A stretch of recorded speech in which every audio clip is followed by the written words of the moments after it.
咱再来看华视电脑的子公司阿旭电脑的桃园厂传出讲，按什么搬去越南哦？有医工就指控讲，公司为着要省资遣费，所以建议讲因申请免辞，还是讲换其他的工作。早起医工是出面抗议，要求公司得爱公开说明。劳动部是表示讲，根据因的了解哦，阿旭电脑的桃园厂开始有关厂的计划，会来协助200外医工换头家。华视电脑子公司阿旭电脑桃园厂医工，今日早起组织伫个台北三创园区前开记者会，控诉阿旭电脑好亲像要关桃园厂，不过为了省资遣费，互医工遭受无适当的态度。Tapos po yung sa transfer po na yon, parang intentional naman po na pinupush nila ang tao para hindi sila makapagbayad ng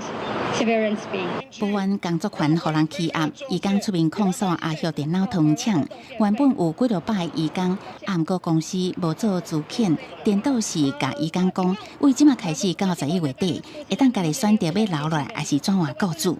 公司的人资甚至甲其他电子产业应征的网址转互所有医工，鼓励医工申请免辞转换头路。统计目前已经有300医工转到其他公司任职。工会认为阿旭电脑新北厂目前还搁伫营运，母公司华视关系企业也有其他工厂，应该要安排员工到其他工厂工作。没有官场，你为什么要劝大家走？